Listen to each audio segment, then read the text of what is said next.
Hi guys, this is nutri team. Guys, இந்த வீடியோவில் நம்ம என்ன பார்க்க போகிறோம் அப்படின்னா, இன்றைக்கி நம்ம அட்வான்ஸ் லெவலை வச்சு எப்படி என்ட்ரி எடுத்துக்கலாம் அப்படின்ற எஜுகேஷ்னல் ரிவ்யூ வீடியோவை தான் பார்க்க போகிறோம். வீடியோக்குள்ளே போகிறதுக்கு முன்னாடி இந்த வீடியோவை யூடியூப்பில் யாருன்னா இப்போ தான் புதுசாக பார்க்குறீங்க, நீங்கள் ஆப்ஷன் ட்ரேடர்ஸாக இருந்தால் நம்ம யூடியூப் சேனல் கீழே இருக்க டெலகிராம் சேனலில் ஜாயின் பண்ணிக்கிங்க. அப்போ தான் நம்ம போடுற செல்லர்ஸோட பிஇபி லெவல் அண்ட் என்எஸ்சி சைட்டில் கொடுத்துருக்க செல்லர்ஸோட ரியல் சப்போர்ட் ரெசிஸ்டன்ஸ் எல்லாமே உங்களுக்கு நம்மளே அனலைஸ் பண்ணி ஃப்ரீயாகவே நம்ம சேனலில் அப்டேட் பண்ணுவோம். அது உங்களுக்கு உங்கள் ட்ரேடிங்க்கு ரொம்பவே யூஸ்ஃபுல்லாக இருக்கும். அது மட்டும் இல்லாமல் காய்ஸ், நம்ம சேனலில் ஆப்ஷன் ட்ரேடிங்க்கு தேவையான மிக மிக முக்கியமான அப்டேட்ஸ் வீடியோலாம் இருக்குது. அதெல்லாம் உங்களுக்கு ரொம்பவே யூஸ்ஃபுல்லாக இருக்கும். அது மட்டும் இல்லாமல் மெயின் இந்த அட்வான்ஸ் லெவல் இது என்எஸ்சி சைட்லேருந்து எப்படி எடுக்கிறது, இதை வச்சு இன்ட்ராடேல எப்படி ட்ரேட் எடுக்கிறது நம்ம வீடியோ கோர்ஸ் கொடுத்துட்ருக்கோம். இது தேவைப்படுறவங்க, இதை கற்றுக்கணும்னு நினைக்கிறவங்க, இதை வாங்கணும்னு நினைக்கிறவங்க நம்ம டெலகிராம் சேனலில் டிஸ்கிரிப்ஷனில் நம்ம காண்டாக்ட் லிங்க் இருக்குது, அதில் வந்து நம்மளை காண்டாக்ட் பண்ணலாம். வீடியோவை கண்டிப்பாக ஸ்கிப் பண்ணாமல் கடைசி வரைக்கும் பாருங்கள். ஆப்ஷன் ட்ரேடிங்க்கு தேவையான மிக முக்கியமான சில விஷயத்தெல்லாம் நம்ம நடுவில் சொல்லுவோம். அதெல்லாம் உங்களுக்கு ரொம்பவே யூஸ்ஃபுல்லாக இருக்கும். ஓகே காய்ஸ், இப்போது இன்றைக்கி மார்க்கெட்டில் நம்ம என்ட்ரி எப்படி எடுத்துருக்கலாம் அப்படின்ட்டு பார்க்கலாம். காய்ஸ், இன்றைக்கி மார்க்கெட் ஓப்பன் ஆனது 22,621. ஆக்சுவலாக எஸ்டர்டே ஐயும் இன்றைக்கி ஓப்பன் ப்ரைஸும் சேம். ஓகேங்களா? ஓப்பன் ஆன ஒரு 15 மினிட்ஸில் தான் நம்ம என்ட்ரி எப்போவுமே எடுப்போம். ஓப்பன் ஆன 15 மினிட்ஸில் மார்க்கெட் எங்கே இருந்ததுன்னு கேட்டிங்கன்னா 22,600 பக்கமாக இருந்தது. அதாவது ஓப்பனுக்கு கீழே எஸ்டர்டே ஐ பிரேக் பண்ண முடியாமல் கீழே வந்துச்சு மார்க்கெட், ஓப்பனுக்கு கீழே. ஓகேங்களா? ஒரு நெகட்டிவ் தான் இதை சொல்லணும். ஆனால் ப்ரீவியஸ் க்ளோஸ்க்கு மேலே இருந்தது மார்க்கெட். ஆனால் எஸ்டர்டே ஐ பக்கத்தில் இருந்து எஸ்டர்டே பிரேக் பண்ண முடியாமல் எஸ்டர்டே ஐ உள்ளேயே வருது. இது ரொம்ப முக்கியமான பாயிண்ட்டு. ஓகேங்களா? அதாவது எஸ்டர்டே ஐ பிரேக் பண்ண முடியாமல் எஸ்டர்டே ஐக்குள்ளேயே மார்க்கெட் இருக்குது, ஓப்பனுக்கு கீழே இருக்குது. இது கண்டிப்பாக நெகட்டிவ் தான். இது 15 மினிட்ஸில் மார்க்கெட் 22,600 இருந்ததுனால கண்டிப்பாக 22,650 600 கால் புட்டு தான் இந்த மணி. கீழே வந்து பார்த்திங்கன்னா 22,550 அப்படின்ற கால் தான் இந்த மணி. ஓகேங்களா? மார்க்கெட் நெகட்டிவ், எஸ்டர்டே ஐயை பிரேக் பண்ண முடியாமல் மார்க்கெட் ஓப்பனுக்கு கீழே வந்த காரணத்தினால நம்ம புட்டை தான் செலக்ட் பண்ணோம். ஃபஸ்ட்டு அவனால் பர்ஃபார்ம் பண்ண முடியல, அவன் அட்வான்ஸ் லெவலில் மீட் ஆகலை அப்படின்னா தான் நம்ம காலை போய் செக் பண்ணுற மாதிரி இருக்கும். நம்ம ஃபஸ்ட்டு போய்ட்டு புட்டை தான் பார்த்தோம். ஓகேங்களா? இப்போ மார்க்கெட் நெகட்டிவ் அப்படின்னும்போது கண்டிப்பாக புட்டு வந்து பாசிட்டிவாக இருக்கணும். அந்த மாதிரி இருந்தானா அப்படின்னு சொல்லிட்டு நம்ம செக் பண்ணலாம். நம்ம செலக்ட் பண்ண ஸ்ட்ரைக் வந்து 22,600 தான். 650 செலக்ட் பண்ணலாம். ஆனால் நம்ம 600 செலக்ட் பண்ணோம் இன்றைக்கி. ஆக்சுவலாக இதுதான் 22,600 அப்படின்ற சார்ட்டு. இவன் பாருங்கள், மார்க்கெட் பாசிட்டிவ், மார்க்கெட் நெகட்டிவ், இவன் பாசிட்டிவாக இருக்கணும். இருந்தானா அப்படின்னு கேட்டால் 15 நிமிஷத்தில் இவன் இல்லை. ஓகேங்களா? இவன் இல்லை. ஆனால் ஒரு 20 நிமிஷத்தில் ஆகிட்டான் பாசிட்டிவாக. அட்வான்ஸ் லெவல் 128 வந்து இவனோட ஓப்பன் ப்ரைஸ் 131, அதை தாண்டிட்டான். மார்க்கெட் நெகட்டிவ், இவன் பாசிட்டிவாக இருக்கணும், அதே மாதிரி இருந்துட்டான். அப்போ இவனை தான் நம்ம செலக்ட் பண்ணுற மாதிரி இருந்தது. இவனை என்ட்ரி எங்கே கொடுத்தோம் அப்படின்னா ஓப்பனுக்கு மேலே தான் கொடுக்கணும். ஆக்சுவலாக ஓப்பன் என்னோடய ஓப்பன் 131 அப்படின்றதுனால நம்ம ஒரு 2.3 பாயிண்ட் பஃபர் வச்சு நம்ம என்ட்ரி எடுக்கிற மாதிரி இருக்கும். பிஃபோர் ஆர்டர் போட்டு வைக்கிற மாதிரி இருக்கும். 131 நீங்கள் 135 கூட என்ட்ரி எடுத்துருக்கலாம். நம்மளுக்கு டார்கெட் 15 பாயிண்ட் தான் ஃபஸ்ட் டார்கெட் உடனே அடிச்சிட்டான். அடுத்த 2 கேண்டில்லே அடிச்சிட்டான் நம்மளுக்கு. அதுக்கப்புறம் ஒரு 15 பாயிண்ட் கிடச்சிது நம்மளுக்கு. ஒரு 175 வரைக்கும் மார்க்கெட் போச்சு. அதுக்கப்புறம் மார்க்கெட் திருப்பியும் அட்வான்ஸ் லெவலில் புல் பேக் ஆகி திருப்பியும் ஒரு 203 வரைக்கும் போனான். ஆக்சுவலாக வந்து பார்த்திங்கன்னா கிட்டத்தட்ட ஒரு 130 ஒரு 70 பாயிண்ட் நம்மளுக்கு கிடச்சிது. ஆக்சுவலாக இவ்வளோ தூரம் போவானா, இவ்வளோ டார்கெட் கொடுப்பானா அப்படின்ட்டு யாருக்குமே தெரியாது. அதனால தான் நம்ம டீசெண்டான ஒரு பாயிண்ட்ஸை நம்ம ஃபிக்ஸ் பண்ணியிருக்கோம். 15 பாயிண்ட்டுன்னு சொல்லிட்டு ஃபஸ்ட் டார்கெட் 15 பாயிண்ட், புல் பேக்கில் வந்து போகும்போது ஒரு 15 பாயிண்ட் நம்ம பிடிக்கிற மாதிரி நம்ம செட் பண்ணி வச்சுருக்கோம். 15 பாயிண்ட்ன்றது கம்பல்சரி கிடையாது. 12 பாயிண்ட்டில் கூட நம்ம வெளியே வரலாம். ஏன் 10 பாயிண்ட்டில் கூட நம்ம வெளியே வரலாம். அதை நீங்கள் தெளிவாக ப்ராக்டிஸ் பண்ணி அதில் நீங்கள் கன்சிஸ்டண்டாக ப்ராஃபிட் பண்ணாலே, அதுக்கப்புறம் ஒரு மாதம் 2 மாதம் நீங்கள் அதில் நல்லா ப்ராஃபிட் பண்ணாலே, அதுக்கப்புறம் நீங்கள் பெரிய லாட் போட்டு அதை நீங்கள் மெயின்டைன் பண்ணிக்கிட்டு ப்ராஃபிட் பண்ணிக்கிட்டே இருக்கலாம். ஓகேங்களா? 15 பாயிண்ட்ன்றது நம்ம ஃபிக்ஸ் பண்ணியிருக்குது. 12 பாயிண்ட் 10 பாயிண்டில் கூட வெளியே வரலாம் அப்படின்றத நம்ம இங்கே சொல்லிக்கிறோம். இப்போது அடுத்த மாதம் காண்டாக்ட், ஏப்ரல் காண்டாக்ட்லாம் வந்து பார்த்திங்கன்னா 25 தான் குவான்டிட்டி வரும். அதனால் நீங்கள் 2 லாட் அடிக்கிற மாதிரி தான் இருக்கும். ஏன்னா நீங்கள் 50 ட்ரேட் பண்ணியிருப்பீங்க. இப்போ ஒரு பாயிண்ட்டுக்கு 25 ரூபா தான்.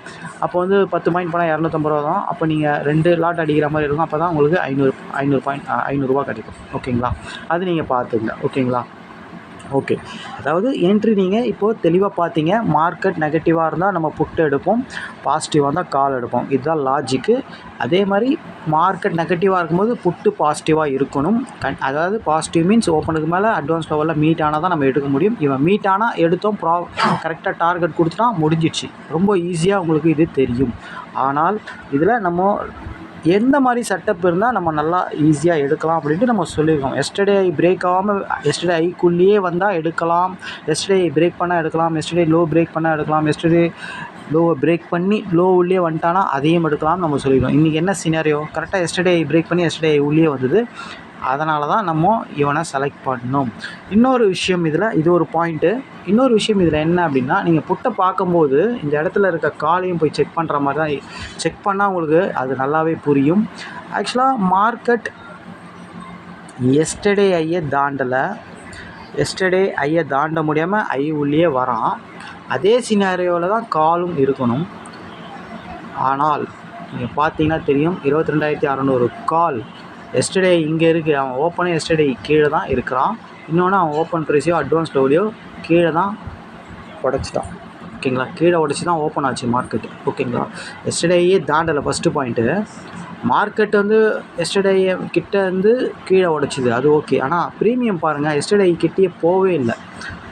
அப்போது இவன் வந்து 160 அப்படின்ற இவனோட ஐயை தாண்ட முடியலன்னா என்ன அர்த்தம் அப்படின்னா, இவன் 22,600 கால்ன்றதுனால நீங்கள் அதை ப்ளஸ் பண்ணிங்கன்னா 160 ப்ளஸ் பண்ணிங்கன்னா 22,760 அப்படின்ற இடத்துக்கு மார்க்கெட் போகாது அப்படின்னு அர்த்தம். அது ஓகேங்களா. ஐயா உடைக்க முடியலன்னா என்ன அர்த்தம்னா அந்த இடத்துக்கு அவன் போக மாட்டான், மார்க்கெட் போகாது அப்படின்னு அர்த்தம். ஓகேங்களா, அதாவது ஆப்ஷன் க்ரீக்ஸ் பிரகாரம். ஓகேங்களா, இது க்ரீக்ஸை பற்றி தெரியாதவங்க நம்ம சேனலில் க்ரீக்ஸ் வீடியோ இருக்கும், அதை போய் பாருங்கள். அப்போ தான் உங்களுக்கு அது புரியும். மார்க்கெட்டோட எஸ்டர்டே லோ பிரேக் ஆகலைன்னா மார்க்கெட் எப்படி பிஹேவ் பண்ணணும் கால் புட் அப்படின்றத நம்ம தெளிவாக சொல்லியிருப்போம். அதை நீங்கள் பார்த்துக்குங்க. ஓகேங்களா, ஓகே. அப்போது உங்களுக்கு ஒரு 50 மினிட்ஸே தெரிஞ்சிச்சு இவன் ஐயா தாண்டல அப்படின்னும்போது 700க்கே போகாது மார்க்கெட்னா, அப்போது அங்கே இருக்கிற 650, 600, 700 புட்டெல்லாம் பர்ஃபார்ம் பண்ணுவோம் அப்படின்ட்டு. ஓகேங்களா, ஓகே. இன்னொரு விஷயம் என்ன அப்படின்னா, மார்க்கெட் எஸ்டர்டே ஐயா தாண்டலை அப்படின்னு உங்களுக்கு ஃபஸ்ட்டே தெரிஞ்சிடுச்சு. அதாவது ஒரு 50 மினிட்ஸ் பார்க்கும்போது எஸ்டர்டே தாண்டில் ஓப்பனுக்கு கீழே இருந்தது. ஓகேங்களா, அதே சினாரியோவில் தான் புட்டும் இருந்தது, அதாவது காலும் இருந்தது. மார்க்கெட் நெகட்டிவ்னால் காலும் நெகட்டிவாக தான் இருக்கும். ஓப்பனுக்கு கீழே எஸ்டர்டே கீழே அவனும் அப்படி தான் இருந்தான் 1/4 மணி நேரத்தில். அப்போது ரெண்டுமே சேம். ஓகேங்களா, ஆனால் புட்டு மட்டும் என்ன எப்படி இருந்தான் அப்படின்னு கேட்டிங்கன்னா, மார்க்கெட் எஸ்டர்டே ஐயை உடைச்சாதான் புட்டு எஸ்டர்டே லோவை கீழே பிரேக் பண்ணணும். நல்லா புரிஞ்சுக்கிங்க. ஓகேங்களா, ஸ்பாட் மார்க்கெட் எஸ்டர்டே ஐயை பிரேக் பண்ணால் தான் புட் ஆப்ஷன் எஸ்டர்டே லோவை பிரேக் பண்ணணும். இதுதான் லாஜிக்கு. இது இப்படி தான் நடக்கும். ஓகேங்களா, மார்க்கெட் எஸ்டர்டே எதை உடச்சான் அப்படின்னா புட்டு வந்து எஸ்டர்டே லோவை கீழே பிரேக் பண்ணணும். ஓகேங்களா, ஆனால் மார்க்கெட் எஸ்டர்டே ஐயை பிரேக் பண்ண முடியாமல் 1/4 மணி நேரத்தில் கீழே வந்துட்டான். ஆனால் இவன் பாருங்கள் எஸ்டர்டே லோவுக்கு பக்கத்துலேயே இருக்கான், மேலே போகல. இதுக்கு என்ன அர்த்தம் அப்படின்னு கேட்டிங்கன்னா, கால் ஆப்ஷனும் மார்க்கெட்டும் சேம் சினாரியோவில் இருக்கிறாங்க. ஆப்ஷன் க்ரீக்ஸ் பிரகாரம் மேலே போகாதுன்னு உங்களுக்கு முன்னாடியே தெரியும். ஆனால் மார்க்கெட் ஐயை உடைக்காத போது இவன் லோவை மேலே உடைக்கணும், கீழே இருக்கக்கூடாது இவன். அதுதான் ரூல். ஓகேங்களா, அதாவது மார்க்கெட் ஐயை உடைச்சா இவன் லோவை உடைக்கணும், அது லாஜிக்கு. அது நடக்கிறது தப்பு கிடையாது. ஆனால் மார்க்கெட் ஐயை உடைக்காத போது இவன் லோவுக்கு கீழே இருக்கலாமா அப்படின்னு கேட்டால் இருக்கக்கூடாது, லோவுக்கு மேலே தான் வரணும். அதுதான் ரூலு, அதுதான் லாஜிக்கு. அப்போது இவன் 1/4 மணி நேரத்தில் இவன் இங்கே இருக்கிறான் அப்படின்னா, மார்க்கெட் எஸ்டர்டேயை உடைக்கலைன்னா இவன் எஸ்டர்டே லோவை தாண்ட போகிறான் அப்படின்னு உங்களுக்கு முன்னாடியே மார்க்கெட் சொல்லிடுச்சு. ஓகேங்களா, அப்போது உங்களுக்கு அதிகமான பாயிண்ட் எடுக்கிறதுக்கு இது ஒரு முன்னாடியே சௌரியம். இவன் ஆல்ரெடி எஸ்டர்டே லோவை தாண்டிட்டு இருந்தாலும் வைங்களேன், பாயிண்ட்ஸ் கம்மியாக தான் கிடச்சிருக்கும். இவன் முன்னாடியே இங்கேயும் உங்களுக்கு என்ட்ரி. எப்படியா இருந்தாலும் மார்க்கெட் எஸ்டர்டே ஐயை தாண்டலான்னு தெரிஞ்சு போச்சு.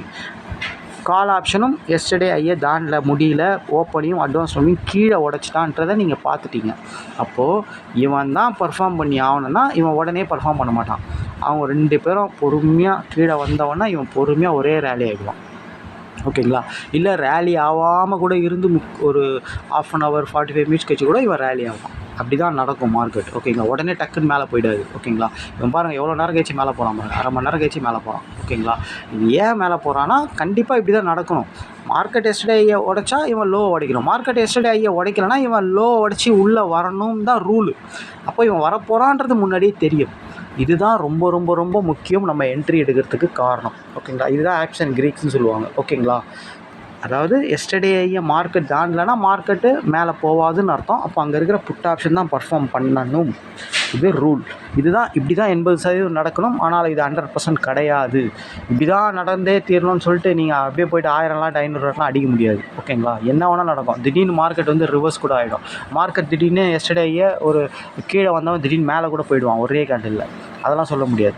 ஆனால் 80% இப்படி தான் நடக்கும். 20% நடக்காமையும் போகலாம். அப்போது உங்களோட ஸ்டைல் ஒரு லாட்னால் நீங்கள் ஒரு லாட்டில் ட்ரேட் பண்ணணும். உங்கள் ஸ்டாப் லாஸ் 15 பாயிண்ட்னா 15 பாயிண்ட் இருக்கணும். உங்கள் டார்கெட் 15 பாயிண்ட்னா இதிலே தான் நீங்கள் ட்ராவல் பண்ணணும்.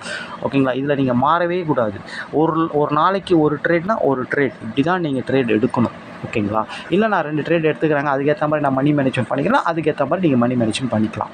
ஆனால் இந்த ஸ்டைலில் நீங்கள் ப்ராக்டிஸ் பண்ணி சக்ஸஸ் பண்ணிட்டால் தான் நீங்கள் ரெகுலராக சம்பாதிக்க முடியும், ரெகுலராக மார்க்கெட்டில் நிற்க முடியும். இந்த ரூலை நீங்கள் பிரேக் பண்ணீங்க அப்படின்னா ரொம்ப கஷ்டம். ஓகேங்களா, இதெல்லாம் புரிஞ்சிக்கிட்டு அழகாக வந்து நம்ம செட்டப் சொல்லி கொடுத்தா மாதிரி அந்த செட்டப்பில் என்ட்ரி கிடைக்கும்போது தெளிவாக உங்களுக்கு என்ட்ரி வந்தது அப்படின்னா என்ட்ரி எடுத்து ப்ராஃபிட் பண்ணிக்கோங்க. ஸ்டாப் லாஸ் அடித்தாலும் விட்டுருங்க, பரவாயில்ல. 15 பாயிண்ட் போனால் போட்டோம். ஏன்னா 10 ட்ரேடில் 7 ட்ரேட் 8 ட்ரேட் வின் ஆகும், 2 ட்ரேட் 3 ட்ரேட் ஃபெயிலியர் ஆகுறது சகஜம்தான். நம்ம நாளைக்கு பார்த்துக்கலாம் அப்படின்ற ஒரு மெயின்டைன் பண்ணுங்கள். அந்த மாதிரி ஒரு ஸ்ட்ராட்டஜியை மெயின்டைன் பண்ணிக்கங்க. ஓகேங்களா, அப்போ தான் நீங்கள் சக்ஸஸ் ஈஸியாக பண்ண முடியும். ஓகேங்களா, ஏன்னா மார்க்கெட்டில் 100%ன்றது எதுவுமே கிடையாது. ஓகேங்களா, எல்லாமே 80% 90% தான். ஓகேங்களா, இது உங்களுக்கு 15 மினிட்ஸ் முன்னாடியே உங்களுக்கு 15 நிமிஷத்தில் தெரிஞ்சிச்சு இவன் புட் ஆப்ஷன் தான் பர்ஃபார்ம் பண்ண போகிறான்றது ரொம்ப தெளிவாகவே சொல்லிட்டான். மார்க்கெட் ஐயை பிரேக் பண்ணல, கால் ஆப்ஷனும் சேம் அதே சினாரியோவில் ஐயை பிரேக் பண்ணல, ஓப்பனுக்கு கீழே எல்லாமே நெகட்டிவ் ஆகும். அப்போ புட்டு தான் பர்ஃபார்ம் பண்ணணும். புட்டு வந்து அட்வான்ஸ் லெவலில் மீட் ஆகும்னா இவன் ஓப்பன் ஆனதே அட்வான்ஸ் லெவலில் தான், எக்ஸாக்ட் அட்வான்ஸ் லெவல்லே மீட் ஆகிட்டான். ஓகேங்களா, அப்போ இவன் ஓப்பனை தானே என்ட்ரி தான் நம்மளுக்கு. ஓகேங்களா, இவன் தான் பர்ஃபார்ம் பண்ணி ஆகணும் கண்டிப்பாகன்றது நம்மளுக்கு முன்னாடியே தெரியும். மார்க்கெட் ஐயை பிரேக் பண்ணலாம், இவன் லோவை பிரேக் பண்ணக்கூடாது, லோ உள்ளே வந்துடுவானும் தெரியும். இதுதான் ரொம்ப ரொம்ப மெயின் இந்த என்ட்ரி எடுக்கிறதுக்கு. ஓகேங்களா, இது ஸ்டூடெண்ட்டுகளுக்கு ரொம்ப ஈஸியாக புரியும். ஸ்டூடெண்ட் இல்லாதவங்களுக்கு கொஞ்சம் கஷ்டமாக தான் இருக்கும். ஏன்னா அட்வான்ஸ் லெவல்ன்றது தெரியாது அவங்களுக்கு. அதனால் சேனலில் இருக்கிறவங்க ஸ்டூடெண்ட் இல்லாதவங்க கண்டிப்பாக இந்த கோர்ஸ் வாங்கி கற்றுக்கிட்டு அதுக்கப்புறம் ட்ரேட் பண்ணுங்கள். அப்போ ரொம்ப ஈஸியாக இருக்கும். இல்லைனா நீங்கள் பிஇபி லெவல் வச்சு தான் பண்ணுற மாதிரி இருக்கும். பிஇபி லெவல்ன்றது ஒரு ட்ரெண்ட் மார்க்கெட்டில் தான், ஒன் சைட் மார்க்கெட்டில் நல்லா ஒர்க் ஆகும் அது. ஓகேங்களா, இன்சைட் மார்க்கெட்லாம் அதை வச்சு எடுக்கக்கூடாது, அது வந்து செட் ஆகாது. அதை நீங்கள் செக் பண்ணிவிட்டு நீங்கள் பண்ணுங்கள். ஓகேங்களா, நம்ம ஸ்டூடெண்ட் எல்லாமே அட்வான்ஸ் லெவல் வச்சு தான் எடுப்பாங்க. இல்லைனா விவெப் வச்சு கூட அடிஷ்னலாக நீங்கள் ட்ரை பண்ணுங்கள். மேக்ஸிமம் நீங்கள் கற்றுக்கிட்டு பண்ணுறது ரொம்ப சேஃபாக இருக்கும். ஓகேங்களா, ஓகே கைஸ், இன்றைக்கி என்ட்ரி இப்படி தான் எடுத்துருக்கணும். நம்ம சொன்ன ஒரு விஷயம் ரொம்ப ரொம்ப ரொம்ப முக்கியமான பாயிண்ட்ஸ் இதெல்லாம். ஓகேங்களா, இதெல்லாம் வீடியோவில் வந்து கடைசி வரைக்கும் நம்ம சில விஷயம்லாம் சொல்லிகிட்ருப்போம். அதனால் வீடியோ பார்க்குறவங்க கடைசி வரைக்கும் பாருங்கள். ஓகேங்களா, பாருங்கள். இன்றைக்கி மார்க்கெட் முடிஞ்சிச்சு, நாளைக்கு லீவு, 2 டேஸ் என்ஜாய் பண்ணுங்கள். மண்டே மார்க்கெட்டில் பார்க்கலாம். திருப்பியும் சொல்கிறது என்னென்னா, இந்த கோர்ஸை வாங்கணும்னு நினைக்கிறவங்க கண்டிப்பாக நம்ம டெலகிராம் சேனலில் இருக்க டிஸ்கிரிப்ஷனில் இருக்கிற காண்டாக்ட் லிங்கில் வந்து நம்மளை காண்டாக்ட் பண்ணலாம். தேங்க்யூ கைஸ், பாய்.